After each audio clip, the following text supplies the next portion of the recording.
හරි ඉතින් මේ පාර ඔලගන්න සෙට් එකට අපි සයන්ස් අරගෙන ගෙනාපු ද ලාස්ට් කෝල් කියන ප්‍රොජෙක්ට් එක ගැන දැනුවත් කරන්න තමයි වීඩියෝ එක ගහන්නේ. එතකොට අපි දෙන්න තමයි සයන්ස් අරගෙන කියන්නේ. එතකොට අපි දෙන්න ටීම් ටීචින් කන්සෙප්ට් එකෙන් තමයි මේ ක්ලාස් එක කරන්නේ. ඒ කියන්නේ දෙන්නම ගණනවා. එතකොට අපි කවුද කියන තැන ඉඳන් පොඩ්ඩක් පටන් ගමු. එතකොට මගේ නම කිව්වොත් මං ගැන කිව්වොත් මගේ නම තමුදු නිම්තර. එතකොට මම දැන් කොළඹ විශ්වවිද්‍යාලයේ science faculty first year student කෙනෙක් විදිහට ඉගෙන ගන්නවා. ඔව් එතන මම ලක්විදු ලේනගේ. එතන මම මේ වෙනකොට ශ්‍රී ජයවර්ධනපුර විශ්වවිද්‍යාලයේ පොලිමර් සයන්ස් ඇන්ඩ් ඉන්ඩස්ට්‍රියල් මැනේජ්මන්ට් කියන ස්පෙෂල් කෝස් එක ඉගෙන ගන්න සිටිනවා. ඉතින් එතකොට මේ ඔයාලා අපේ දෙවෙනි බැච් එක. එතකොට අපි ගිය අවුරුද්ද තමයි අතරම ක්ලාස් පටන් ගත්තේ. ගිය අවුරුද්දේ අපි මාස 4ක් කතාවක් නෙවෙයි මාස 3ක් කතාවක් ගෙවුවේ. මාස 3ක් කතාවක් ගහලා ඒ කට්ටියගේ සිලබස් එක සම්පූර්ණයෙන් කරලා දුන්නා. එතකොට අපේ රිසල්ට් ෂීට් එකම අපි ගෲප් එකට දාගෙන අපි ළමයි 25කට ආසන්න ගානක් හිටියා. රිසර්ච් එක 21ක් නේ. ඔව් 21ක් රිසර්ච් කළා. ප්‍රතිශතය 72ක් වගේ වෙන්න තිබ්බා. සමත් ප්‍රතිශතය 100ක් තිබ්බා. එතකොට ඔය කට්ටියටත් ඒ වැඩේම මාස 4ක් තියලා වැඩේම කරන්න තමයි යන්නේ. එතකොට අපි ඔරල් ක්ලාස් කරනවා, අපි එරල් ක්ලාස් කරනවා, ඉලෙක්ට්‍රිකල් කෙමිස්ට්‍රි ක්ලාස් උත් කරනවා. ඒ ගමන් එතකොට මේ අවුරුද්ද බැච් එක එරල් වලට ගියට පස්සේ තමයි දැන් කට්ටිය ක්ලාස් එක අපි පටන් ගන්න හිතන් ඉන්නේ. ඇත්තටම ගිය මාසේ තමයි පටන් ගන්න හිතන් හිටියේ. ඒ වුණාට අපේ පොඩක් වැඩේ පස්සට ගියා. හේතුව තමයි එරල් ක්ලාසස් එක්ක අපිට වැඩේ මැනේජ් කරගන්න බැරි වුණා. අලුත් වැඩක් විදිහට ද ලාස්ට් කෝල් කියලා ප්‍රොජෙක්ට් එක තමයි යන්නේ. ඩේට් එක වෙන්නේ මෙහෙමයි. අපි සතියේ දවස් 3ක් ඔය කට්ටියත් එක්ක ක්ලාස් එකට සම්බන්ධ වෙනවා. 100ක් ඔන්ලයින් යන්නේ. ඔයාලට ඕන තරම් ඉතින් සම්බන්ධ වෙන්න පුළුවන් Zoom හරහා. ඒතර මේක වෙන්නේ මේ අපි එක දවසක් ඔය කට්ටියට දෙනවා. අපි ඇත්තටම දවසක් තාම දාගත්තේ නැහැ ක්ලාස් එකට. සතියට දවස් 3ක් ක්ලාස් එක යනවා. ඔය කිව්වා වගේ අපි සාම දවස් 3 හරියට ෆික්ස් කරගත්තේ නැහැ. මොකද ඔය කට්ටිය ක්ලාස් එකට ජොයින් වෙන කට්ටියත් එක්ක අපිට ඒක මැනේජ් කරගන්න පුළුවන්. තාම එහෙම ක්ලාස් එකට එන කට්ටිය දන්නේ නැති නිසා අපි ක්ලාස් එකට දවස් 3 දැම්මේ නැහැ. ඒතර මේක සරලව වෙන්නේ දවස් 3න් එක දවසක අපි හිතමු නිකන් බදාද කියලා. හරිද? නිකන් ගමු නිකන් බදාද කියලා. හරිද? බදාද කියලා හිතන්නකෝ. ඔය බදාදා 6:12 වගේ අපි සෙෂන් එකක් දෙනවා. පැය 6ක වගේ සෙෂන් එකක් දෙනවා. හරිද? පැය 6ක වගේ සෙෂන් එකක් දෙනවා. ඔය පැය 6 දී වගේ සෙෂන් එකේදී ඔය කට්ටියට තියෙන්නේ අපි ඔය කට්ටියට පේපර් එකක් දාන්න. හරිද? ඒතර මෙතන ඉංග්‍රීසි මීඩියම් කට්ටිය ඉන්න පුළුවන්. සිංහල මීඩියම් දෙකේම ඉන්න පුළුවන්. ඒතර ඉංග්‍රීසි මීඩියම් කට්ටියට ඉංග්‍රීසි මීඩියම් වලින් පේපර් එක දානවා. සිංහල මීඩියම් කට්ටියට සිංහල මීඩියම් වලින් පේපර් එක දානවා. ඒතර පේපර් එකවල MCQ එකක් ඉන්න පුළුවන්, essay එකක් ඉන්න පුළුවන්, structured essay එකක් ඉන්න පුළුවන්. ඕනේ ආකාරයක පේපර් එකක් ඉන්න පුළුවන්. ඒතර ඔය කට්ටියට තියෙන්නේ මේ පැය 6 කාලය ඇතුළත ඔය පේපර් එක කරලා අපිට දාන්න. හරිද? පේපර් එක කරලා අපිට දාන්න තමයි තියෙන්නේ. අපි නම්බරයක් දාන්නම් PDF කරලා අපිට දාන්න. හරිද? අපිට වන්න තියෙන්නේ. ඒතකොට අපි කරන්නේ ওই පේපර් එක කට්ටියට මාක් කරලා දෙනවා. හරිද? අපි හදපු මාකින් එකකින් අපි හදන පේපර් එක තමයි කට්ටියට දෙන්නේ. අදාළ මාකින් එක අපි මාක් කරලා ලකුණු දාලා රෑන්ක් කරලා. හරිද? විශේෂයෙන් ඔය සයන්ස් ක්ලාස් එක සාමාන්‍ය දැන්ට ලංකාවේ පවතින සයන්ස් ක්ලාස් වල ඔය රෑන්කින් සිස්ටම් එක වෙන්නේ නැත. හරිද? සාමාන්‍ය ඉලෙවල් ක්ලාස් වල රෑන්කින් සිස්ටම් එක තියෙන්නේ. හැබැයි අපේ ක්ලාස් එකේදී අපි හිතන් ඉන්නවා කට්ටියව රෑන්ක් කරන්න. හරිද? ඒතර කට්ටිය අතර තරංගයක් හැදෙනවා. ඒතර කට්ටියට වැඩ කරන්න ආසයි හිතෙනවා. ඒ හින්දා අපි તો රෑන්ක් කරනවා කියලා. ඒතර කට්ටියගේ මාක්ස් එන්ටර් කරලා ඔයාලට අදාළ රෑන්ක් එකක් අපි දෙනවා. ඒතර පළවෙනි දවසේ එහෙම යනවා. පළවෙනි දවසේ ඒතර වෙන්නේ මොකද්ද? පේපරේ සරලව ලියවන එක. ඊට පස්සේ අපි තව දවසක් දාගන්නවා. අපේ දෙවෙනි දවස. අපේ දෙවෙනි දවසේ වෙන් වෙන්නේ මේ අදාළ ඔයාලා ලියුව පේපරේ ඩිස්කස් කරන්න. හරිද?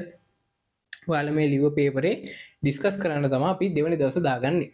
ඒතර ඩිස්කෂන් එක නිකන් ඩිස්කෂන් එකක් නෙමෙයි. මේක ඇවිල්ලා පේපර් රිවිෂන් කන්සෙප්ට් එකෙන් මම හිතන්නේ ඔයගොල්ලෝ කවුරුත් මෙතෙක් කාලයකට කරලා තියෙන වැඩක් නෙමෙයි. ඒගොල්ලෝ නම් දැකලා තියෙන සොයලා කරනවා. හැබැයි ඔයගොල්ලෝ කවුරුත් කරලා තියෙන වැඩක් නෙමෙයි මේ පේපර් රිවිෂන් කන්සෙප්ට් එක කියන්නේ. ඒතර උදාහරණයක් විදිහට ගත්තොත් මේකදී කරන්නේ අපි නිකන් හිතමුකෝ ඔය කට්ටියට දැන් මෙදා ලියවුව පේපරේ නිකන් හිතමු පළමු ආයනීකරණ ශක්තිය ප්‍රශ්නයක් තිබ්බ කියලා. නිකන් හිතමු පළමු ආයනීකරණ ශක්තිය ප්‍රශ්නයක් තිබ්බ කියලා. ඒතර අපි කරන්නේ ඔහොම පළමු ආයනීකරණ ශක්තිය ප්‍රශ්නයක් තිබ්බොත් අපි කරන්නේ පළමු ආයනීකරණයට අදාළව තියරි 100%ක් ඔක්කොම ටික කියලා දෙනවා. හරිද? ආයනීකරණ ශක්තිය යන්නේ කුමක්ද? ඒකේ විචලනය කොහොමද? වැඩිම මොකේද? අඩුම මොකේද? ඔය ඔක්කොම ටික අපි කියලා දෙනවා. කියලා දීලා ඒ අදාළ ප්‍රශ්නේ හිතන හැටි උත්තරේ ගන්න හැටි අපි ප්‍රැක්ටිස් කරලා දෙනවා. ඒතර ඔය විදිහට මුළු පේපරේම තියරි හෙන තොගය. හරිද? MCQ 40 නම් තියරි පොයින්ට් 40ක්. ස්ට්‍රක්චර්ඩ් 4ට අර ගණන් කරගන්න බැරි තියරි ප්‍රමාණයක්. අර එහෙම කව වෙනවා. ඒතර ඔයා සමහර කට්ටිය මෙතන ඉන්න පුළුවන් F මට්ටමේ යටම. F මට්ටමේ යටම කියන්නේ 10 එක පාඩමක්වත් බැරි කට්ටිය හිතමු.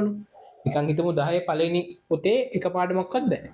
ඉතින් ඒ කට්ටියට උනත් කිසි කේස් එකක් නැහැ. මෙහෙම පේපර් එක කරන් යද්දි අපි පේපර්ස් ටික හදලා තියෙන්නේ මුළු සිලබස් එකම කවර් වෙන්න. ඒතර පේපර්ස් ටික කරන් යද්දි ඔය කට්ටියගේ තියරි ටික සම්පූර්ණයෙන් කවර් වෙනවා. ඊට පස්සේ එතකොට අපි දෙවෙනි දවසේ යන්නේ සම්පූර්ණ ඩිස්කෂන් එකට. හරිද? දෙවෙනි දවසේ සම්පූර්ණයෙන් පේපර් ඩිස්කෂන් එකට යන්නේ. පළවෙනි දවසේ පේපර් ලිව්වා. දෙවෙනි දවසේ අදාළ පේපර් ඩිස්කස් කරා. නිකන් නෙමෙයි අර කිව්ව පේපර් රිවිෂන් කන්සෙප්ට් එකෙන් මුළු තියරිත් එක්ක. ඊට පස්සේ ඊළඟ දවස මේක තමයි වටිනම දවස තුන්වෙනි දවස. හරිද? ඒතර මේක දවසක්වත් අපි තාම ෆික්ස් කරලා දාගන්නේ නැහැ. තුන්වෙනි දවස සම්පූර්ණයෙන් වෙන් වෙන්නේ අපි දාලා තියෙනවා සයන්ස් කයිය කියලා සෙෂන් එකක්. සයන්ස් කයිය කියලා සෙෂන් එකක් දාලා තියෙනවා. හරිද? ඔය සයන්ස් කයිය කියන සෙෂන් එකේදී වෙන්නේ ඔයාලා හිතන්නකෝ ඔයාලා දැන් ඔය සතිපතා මොන හරි ක්ලාස් වල පේපර්ස් කරද්දි ඉස්කෝලේ මොන හරි ප්‍රශ්න කරද්දි ඔයාලා හැම ප්‍රශ්න සෙට් කරනවා කියලා හිතමුකෝ. අන්න ඒ ප්‍රශ්න. එහෙම නැත්නම් පාස් පේපර්ස් ප්‍රශ්න. හරිද? පාස් පේපර්ස් වල ප්‍රශ්න. එහෙම නැත්නම් ඔය හැමදාම අහන තියරි කොටස් වගේක් තියෙනවා. සයන්ස් පේපරේ හැමදාම අහනවා. හරිද? හැමදාම ඔය පාඩම් 30 ගණන් තිබ්බට හැමදාම අහන තියරි කොටස් වගේක් තියෙනවා. ඔන්න ඔය හැමදාම අහන තියරි කොටස් ටික අපි හිතන් ඉන්නවා මේ සයන්ස් කයිය සෙෂන් එකේදී කවර් කරලා දෙන්න. එතකොට මේක අර හරියටම කියන්නේ මොනවද කරන්න කියලා අපි අදාළ දවසට කියනවා මොනවද උදේ කියනවා මොනවද කරන්න කියලා. ඕක ඇවිල්ලා පේපර් ඩිස්කෂන් එකක් වෙන්න පුළුවන්. එහෙම නැත්නම් ඔයාලා වෙන ප්‍රශ්න ටික සාකච්ඡා කරනවා වෙන්න පුළුවන්. පාඩමක් කවර් කරලා දෙනවා වෙන්න පුළුවන්. ඕන දෙයක් වෙන්න පුළුවන්. ඒතර ඔයාලට තියෙන්නේ මේක ඊළඟ වැදගත්කම තමයි මේක ඇවිල්ලා පොඩක් ආතල් එකේ ගැන සෙෂන් එකක්. ආතල් එකේ කියන්නේ මේ පොඩක් අර අපි කයියක් ගහ හරි ඒ කියන්නේ අපිත් ඔය තාම කැම්පස් නේ. ඒතර ඔකට තියෙන නැති හිම අපි ලොකු වයසක් නැහැ. අපි තාම මේ කැම්පසේ ෆස්ට් ඉයර්ස්ලා. එතකොට ඔය කටට අවුරුදු 5ක් 6ක් තමයි වැඩිම. හරිද? ඒතකොට අපේ ආතල් අපිට වෙච්ච ආතල් සිද්ධි මොන හැම රටේ තොරතුරු බයිලත් එක්ක තමයි කතා කරන්නේ. කයිය කියන්නේ මේ හින්දා අර බයිලත් එක්ක කතා කර තමයි ඔය කටට මේ සෙෂන් එක කරන්නේ. හරිද? එතකොට අර ඔයාලගේ ඔළුව පොඩ්ඩක් රිලැක්ස් වෙන්න එක්ක ඔයාලා කැමති නේ ඔපදුප් කතා ගන්න. ඔපදුප් කතා කර ඒත් එක්කම මොකක් හරි තියරි කැලලක් කවර් කරලා දෙන දෙයක් තමයි ඒකදී වෙන්නේ. ඒතොර ඒක සම්පූර්ණයෙන් අර රිලැක්ස් වෙන්න. ඔයාලගේ මයින්ඩ් එක රිලැක්ස් වෙන්න. ඔයාලා දැන් ඔය එක්සෑම් ළඟදී ස්ට්‍රෙස් වෙනවනේ. ඒ ස්ට්‍රෙස් වෙන හින්දා 100%ක් ඔයාලගේ මනස රිලැක්ස් කරගන්න අර අපි පොළලට අලුතින්ම ගෙනාව concept එකක් තමයි ඒක. ඒතොර එහෙම තමයි අපේ ඔය ලාස්ට් කොල් කියන ප්‍රොජෙක්ට් එක යන්නේ. අය කිව්වොත් දවස් 3යි එක දවසක් පේපර් ලියවනවා. දෙවෙනි දවසේ පේපර් ඩිස්කෂන් එක, තුන්වෙනි දවසේ සයන්ස් කයිය කියන ප්‍රෝග්‍රෑම් එක. ඒතකොට ඔය කට්ටිය ඉංග්‍රීසි මීඩියම් කට්ටිය ඉන්නවා නම් වෙනම මැසේජ් එකක් දාන්න. ඒ කට්ටියට අපි ඉංග්‍රීසි මීඩියම් වලින් ටියුට් එක එවනවා. මේ ලාස්ට් කයියට අදාළව ටියුට් ටිකත් අපිට ඉංග්‍රීසි මීඩියම් වලින් එවන්න පුළුවන්. ඒතකොට ආයෙ කියන ඉංග්‍රීසි මීඩියම් කට්ටියට අපි ඉංග්‍රීසි මීඩියම් වලින් උගන්වන්නේ නැහැ. අපි ඔක්කොම ඩිස්කෂන් ටික ගන්න සිංහලෙන්. ඒතකොට ඔය කට්ටියට හැබැයි ඉංග්‍රීසි මීඩියම් වචන ටික ටර්ම්ස් ටික කියන්න යන්න පුළුවන්. හරිද? ඒතකොට එහෙම තමයි ප්‍රොජෙක්ට් එක වෙන්නේ. ඉතින් ඊට අමතරව ඔගට්ටිය දන්නත් දන්න අර පොදු රටාව කියලා සින්නක් අපි ඒක මේ කලින් අවුරුද්දෙත් ඕකම කරා පොදු රටාව කියලා මේ දැන් අපි සයන්ස් සිලබස් එකේ තියෙනනේ අපි 10 11 එකතුව ගත්තොත් එimhe 35කට ආසන්න ගානක් පාඩම් තියෙනවා. ඒකට අපි පොඩක් කියන පාස් පේපර්ස් ටික බලලා බලපන් පස්සේ 35න් සමහර පාඩම් තියෙනවා අහලම නැහැ. ඒ කියන්නේ සමහර ඒවා තියෙනවා අහලම නැහැ. සමහර ඒවා තියෙනවා කොත් පාඩම් පිටු 10ක් තිබ්බත් හැම අවුරුද්දෙම අහලා තියෙන්නේ එකම තමයි අහලා තියෙන්නේ. අපි අන්න ඒක බලලා අන්න ඒකත් පොඩ්ඩක් බලලා මේ ඒ ඔකට ලේසියන විදිහට පොදු රටාව කියලා එන්නම් පුළුවන් සෙට් එකක් කරන් තමයි අර අපි කලින් කිව්ව සයන්ස් කයිය වගේ වලටත් ඒකෙත් ඔය සාකච්ඡා කරන්නත් බලාපොරොත්තු වෙලා ඉන්නේ මේ අර ඒ වගේ එන්නම් පුළුවන් පාඩම් සෙට් එකක්. හරිද? මම නිකමට වගේ ලියලා පෙන්නන්නම් මේ අපිට දැන් තියෙන සෙට් එක. එහෙනම් අපි MCQ ගත්තොත් එහම ඔකට දන්නවනේ MCQ තියෙනවා කියලා 40ක්. ඒතර ඒකේ සාමාන්‍යයෙන් බයෝ ෆිසික්ස් මේක බෙදලා ගත්තොත් එහෙම කෙමිස්ට්‍රි අපි බෙදලා ගත්තොත් එහෙම මම කියන්නේ අවුරුදු 5කට ආසන්න ගානක් අපි මේකේ මේ අවුරුදු 5ක විතර කියන්නේ 2020 2025 වගේ පේපර්ස් බලලා ගත්ත විදිය ටිකක් මේක අපිට ආවා බයෝ වලට ආවේ ප්‍රශ්න සමහර MCQ වල 15ක් 16ක් විතර ගානක් ආවා ෆිසික්ස් ඇන්ඩ් කෙමිස්ට්‍රි ආවේ 12යි 13 ඔන්න ඔය වගේ ගානක් තමයි බයෝ කෙමිස්ට්‍රි ෆිසික්ස් වල බෙදලා තිබ්බේ ඔය MCQ වල. ඒතකොට මේවා ඔක්කොටම අදාළව පාඩම්. ඒ කියන්නේ මේ 2019 ගත්තොත් එම 2019 අහලා තියෙන ප්‍රශ්න 15 පාඩම් ටික ඊට අමතරව ඒකෙන් අහපු කොටස් ටික. දැන් ඒ කියන්නේ පළවෙනි පාඩම ගත්තොත් එහෙම ජීව රසායනික පාඩමනේ බයෝ වල තියෙන 10 පළවෙනි පාඩම. ඒතකොට මේ වගේ බයෝ පාඩමක් ගත්තොත් එහෙම ඒකෙන් 2019ට ඇහුවේ මොකද්ද? 2020ට ඇහුවේ මොකද්ද? 2021ට ඇහුවේ මොකද්ද? ඒ වගේ ඔක්කොම ටික කඩපු නැත්තම් ඒ ඔක්කොම ටික වෙන වශයෙන් අපි හදුවා කලින් අවුරුද්දේ බැච් එකට. ඒතර මේ අවුරුද්දේ ඒක කරන්න දෙන්නේ ඒකටම කලින් අවුරුද්දේ පේපර් එක ඇඩ් කරන්න විතරයි තියෙන්නේ. ඒතර ඒකත් මේ ලාස්ට් කෝල් කියන ප්‍රොජෙක්ට් එක හරහාම පොදු රටාව කියන ප්‍රොජෙක්ට් එකත් එහෙම යනවා. ඒකත් වෙනම සීසන් එකක් විදියට. ඒතර මේක සාමාන්‍යයෙන් ඔය අපි ඔය කතා කරන්නේ සයන්ස් කයිය කියන එක යටත් තමයි මේක යන්නේ පොදු රටාව කියන සීන් එක.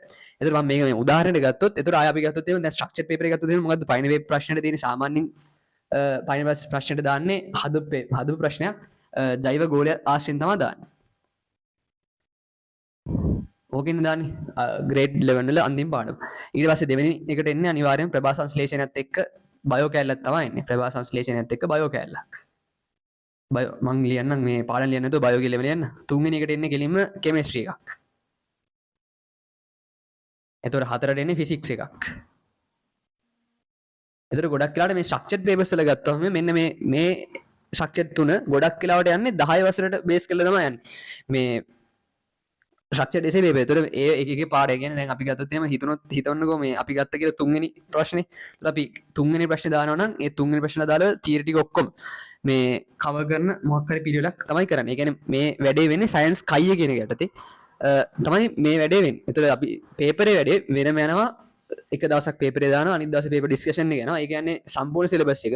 එතකොට සයන්ස් කයිය කියන එකේ මෙන්න මේ වගේ වැඩකුත් කරනවා. එතකොට මේකෙන් වෙන්නේ ඔය කට්ටියට බැරි පාඩම් තිබ්බොත් මේවා කවර් කරලා දෙන්න පුළුවන් වැඩක් තමයි වෙන්නේ. එතකොට ඊට අමතරව ගත්තොත් එහෙනම් 5 6 ආයෙ ගත්තොත් එහෙනම් පද්ධති නෙන්නේ පහට එන්නේ ජීවි පද්ධති සෙට් එක. ආයෙ බයෝ මං ආයෙ ලියන්න නැතුව කෙලින්ම ලියන්න. මේක බයෝ. ආයෙ 6 7 තියෙනවා ෆිසික්ස් කෙමිස්ට්‍රි. ආයෙ බයෝ කැලලයි ෆිසික්ස් කැලල ඔහම නෙන්නේ. මේ ආලෝකය කියයි 7 මුලට ආලෝකයෙන් ඒවර අනිව හැමදාම එහෙම තමයි එන්නේ. පේපර් ටික 4ක් විතර ගත්තොත් එහෙම හැමදාම එකම තමයි අහලා තියෙන්නේ. ඒතර පද්ධතිත් ගත්තොත් එහෙම පත් තියෙනවා අපිට ඒ ටිකත් අපි වෙන වෙනම කියලා දෙන්න තමයි බලන්නේ. හැම වෙලෙම මේ අපි කියන එකක් තමයි ඔය බයෝ ගන්නන්දි නම් අර රූප සටහනක් ඇසෙන් උගන්වන්නේ. ඒතර අපි එහෙන බලාපොරොත්තු වෙමින් ඉන්නවා. ඒ කියන්නේ රූප සටහන වෙනම දීලා ටිකක් අර වෙනස්ම විදිය වැඩක් කරන්න. ඒක තමයි මේ වැඩෙන් වෙන්නේ. ඉතින් හරි ඉතින් ඔහොම තමයි වැඩේ වෙන්නේ. එතකොට අපි කලිනුත්තර සෙෂන් එකක් ගැහුවා. ඇත්තටම කට්ටිය දකින්න නැත්නම් ස්පෙෂල් මීටින් කියලා එකක් ගැහුවා. මේ එක පැය දෙකක් ගැහුවා මම. ඒක මේ නැතිලා රෙකෝඩින් එක රෙකෝඩ්ලා නැහැ හරියට. ඒ හින්දා මේ හැමෝම සෙෂන් එකක් ගහන්න මේ කලින් කෙමිස්ට්‍රි ක්ලාස් එකක් තිබ්බේ. ඒක ඉවරලා දැන් රෑ 12ට විතර ඇති මං හිතන්නේ. 12:21 හරිද? මේ දැන් තමයි රෙකෝඩින් ගහන්නේ මේ ක්ලාස් එකක් ඉවරලා. ඊට කැම්පස් යන්නත් ඕනේ. කොහොමත් එක තමයි ඉක්මනට ගහන්නේ. එතකොට අපිත් එක සෙට් වෙන්න කරගන්න පුළුවන් වැඩේ ඔයාලා මොන මට්ටමේ හිටියත් F මට්ටම අර කිව්වා වගේ 10 මොනවත් බැරි වුණා කමක් නැහැ හරිද මේ මට්ටම කියන්නේ අර අපි කියන්නේ එච්චර ලොකු වයසක් නැහැ නේ ඔය කට්ටියත් පේන්නේ නැති මේ එච්චර ලොකු වයසක් නැහැ අතන සර් කියනවා කතාවක් බෑ ඒ ක්ලාස් එකේ සර් එහෙම කියන්නේ නේ අයියේ කියලා කියන්නේ අවුරුදු 5ක් විතර තමයි කටට වැඩිමල් 5ක් 6ක් වැඩිමල් ඇති මේ ඉතින් ඔය කට්ටියට ෆ්‍රෙන්ඩ්ලි කරන් යන්න පුළුවන් වැඩේ ඒතර පාඩම් උගන්නන්න නේද මේ ඇත්ත වෙනස් පුගන කියන්නේ මේ උගන්නන්න පොඩ්ඩක් මේ ආතල් එක තමයි උගන්නන්නේ ඒක අපේ ස්ටයිල් එක ඒතර දෙන්නම උගන්න පොඩ වෙනසකුත් තියෙයි වෙනසකුත් තියෙයි දෙන්නෙක් උගන්නවා ඉතින් ඔය කට්ටිය අපි ඉස්සරහට ඉතින් පාඩම් කරන විදිහ ඔක්කොම ටික කියලා දෙනවා ඔක්කොම කියලා දෙන්න ඉතින් ඉන්න ඒතර ටයිම් ටේබල් එකක් හදාගන්න විදිහ ඒ කියන්නේ අපි හැම වෙලේම කියන්නේ හැම වෙලේම ගයිඩ් කරන ඒ කියන්නේ අතරින්නේ හැම වෙලේම ගයිඩ් කරන ඒතර ඔයාලා මොන හරි ප්‍රශ්න තියෙනවා නම් හරිද ඒ කියන්නේ සයන්ස් වල විතරක් නෙමෙයි මැත්ස් වල දැන් බුද්දිසම් මෙහෙම අහන්න බෑ ඔහෙම බයලොගුවට ඉතිහාසයේ අර ඒ වගේ දේවල් නම් මොකක් හරි කරගන්න පුළුවන් ඔය ඉතිහාසයේ ඒ වගේ දේවල් නම් පොඩ්ඩක් විචාරේ ඒව නම් බෑ විචාර ලියන්නේ ඔත් ඒක ගුත්තිල එහෙම නම් බෑ කොහොමත්ම මේ ටිකක් අර සයන්ස් මැත්ස් වගේ ඒවා නම් සයන්ස් විශේෂයෙන් දාන්න මැත්ස් උත් අවුලක් නැහැ ඔකට මොන හරි ප්‍රශ්න හම්බ වෙනවා නම් ඒතර ඔකේ මේ ඇඩ්මින් ඉන්නේ අපි දෙන්න හරිද? ඒ කියන්නේ අර ඔයා කියන්නේ මේක දැන් අපි ගෲප් සම්බන්ධ නැති කට්ටිය බලනවා නම් මේ අදාළ ගෲප් දාන්න ලින්ක් නැත්තම් ඔය කට්ටිය යටින් නම්බර්ස් දෙකක් දායි. ඒ නම්බර්ස් දෙකට ඔය කට්ටියගේ නම අපි දෙන්නම තමයි දෙකෙන් වෙන කවුරුත් තාම වැඩ කරන්නේ අපි ගාව. නම නමයි දිස්ත්‍රික්කේ WhatsApp කරන. ඒතර අපි ඇඩ් කරනම් ගෲප් එකට. ඒතර අපි දෙන්න මේ ඇත්තටම අපි දෙන්නම ගෙවල් නුවර. හරිද? අපි දෙන්නම නුවර. ඒතර අපි දෙන්න දැන් කොළඹ බෝඩ් එකලා තමයි ඉන්නේ. හැද කැම්පස් එකේ ඉඳ බෝඩ් ලා ඉන්නේ. ඒතර බෝඩ් වින්දන් තමයි මේ ක්ලාස් එක කරන්නේ. අපිත් එක සෙට් වෙන්න කියලා තමයි කියන්න තියෙන්නේ මේ යාළු ඉන්නවනම් පොඩක් දැනුවත් කිරීමක් කරන්න. ඔයාලා මොන මට්ටමේ හිටියත් මේක ප්‍රශ්නයක් නැහැ. වැඩේ ගොඩ දාගන්න පුළුවන්. මොකද අපි ගිය අවුරුදු රිසල්ට් වලින් ඒක පෙන්නුවා. හරිද? ඒතොර ඒ හින්දා ඔකට කරගන්න පුළුවන් කොහොමත් මොන මට්ටමේ හිටියත් අපිත් එක සෙට් වෙන්න. පුළුවන් නම් යාළුවන්ටත් දැනුවත් කිරීමක් කරන්න. ගෲප් එකට සෙට් වෙලා ඉන්න අපිට මේකේ ෆී එක කියන්න මතකනේ. ආව්. ඒතොර අපි මේකට ගන්න මේ දවස් 3ටම හරිද? සතියේ දවස් 3 ගානේ මාසෙට දවස් 12ක් සෙට් වෙනවා. හරිද? ඔය දවස් 12ටම අපි ගන්න රුපියල් 1000ක වගේ ෆී එකක්. රුපියල් 1000ක් ගෙවලා අපි බැංක් ඩීටේල්ස් එම account details දාලා තියෙනවා group එකට. ඒකට අදාළ payment එක කරලා අපිට receipt එක ගන්න. ඒතර අපි group එකට class එකට enroll කරගන්න. ඉතින් එච්චර තමයි කියන්න තියෙන්නේ. වැරදි කරන් යන් මේ එක දිගට වැටික් කරමු. කරගන්න පුළුවන්. හරිද? ආය කියන්නේ මොකද අර message දාලා මේ පහුගිය දවස් ටිකේ මහුවේ ඔය සින්නේ පටන් ගන්නවා ගුණස මේක කරගන්න පුළුවන්. ඒක කරගන්න පුළුවන්. ඒක කතා ගොඩක් අහලා ගොඩක් අය ඔක්කොටම කියන්නේ කරගන්න පුළුවන් හරිද මොන මට්ටමේටත් කරගන්න පුළුවන් අපිත් එක්ක වැඩි ඕනේ ක්ලාස් දෙකකට ජොයින් කරලා බලන්න ඔකට වෙනස තියෙන්නේ හරි ක්ලාස් දෙකක් නෙමෙයි එකට හරි ජොයින් කරලා බලන්න ඇක්කරින්ද වන්න විතර ඉඳලා බලන්න තේරෙ වෙනස එච්චරයි කියන්න තියෙන්නේ ඇති ලාස් කෝල්ලත් එක්ක සෙට්ටම්